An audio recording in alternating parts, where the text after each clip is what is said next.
ওই সময় আল্লাহর হাবিবকে কাফেরেরা, সমস্ত আমাদের বিধর্মী ভাইয়েরা, তারা উপাধি দিল আল আমিন। বলেন না সুবহানাল্লাহ। আল আমিন মানে সত্যবাদী। আজকের পুরো সমাজ মিথ্যাতে ছেয়ে গেছে। আল্লাহর হাবিবের যখন বয়স আস্তে আস্তে বাড়ছে, যত বয়স বাড়তিছে, আল্লাহ সুবহানাহু ওয়া তাআলা তিনারা হাবিবের গুনাহগুণ আরো উন্নততর করছেন। আল্লাহ রাব্বুল আলামিন এত সুন্দর গুনাহগুণ দিলেন।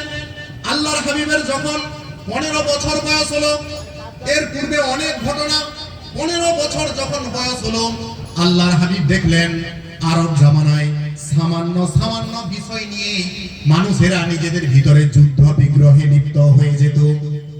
যুদ্ধ বিগ্রহে তারা লিপ্ত হয়ে যেত, ভাইয়ে ভাইয়ে, আত্মীয় স্বজনের ভিতরে সামান্য সামান্য বিষয় নিয়ে।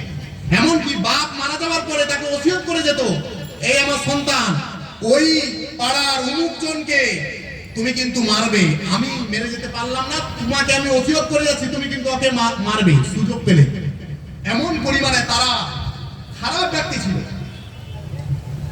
আল্লাহর হাবিব সেই জামানায় কি করলেন, 15 বছর বয়স, এখনো নবী হননি, একটি সংগঠন তৈরি করলেন। আল্লাহর হাবিব সমস্ত ভালো ভালো ব্যক্তিদেরকে নিয়ে এবং নওজওয়ানদেরকে নিয়ে একটি সংগঠন তৈরি করলেন, যার নাম হলো হিলফুল ফাজুল, শান্তি সংঘ। একটি সংগঠন বানালেন। সংগঠনের মূল উদ্দেশ্য কি? আমি কারো পয়সা নিয়ে নেবো, এটা না। সংগঠনের মূল উদ্দেশ্য ছিল নারীদের মর্যাদা দিতে হবে। কেননা সেই জামানায় মহিলারা জন্মগ্রহণ করলে ইতিহাস খোলেন জীবন্ত পুঁতে দেওয়া হতো। আল্লাহর হাবিব প্রতিবাদ করলেন, আমাদের পুত্রদের, সন্তানদের যেমন ভাবে পিতামাতা ভালোবাসে, পিতামাতার কর্তব্য কন্যা সন্তানদেরকেও ভালোবাসতে হবে। সমাজে পুত্রদের, ছেলেদের যেমন অধিকার, কন্যা সন্তানদেরকেও তেমন অধিকার দিতে হবে। এই আওয়াজ আল্লাহর হাবিব তুললেন। আর কি বললেন? যারা এতিম অসহায় তাদের পাশে দাঁড়াবো।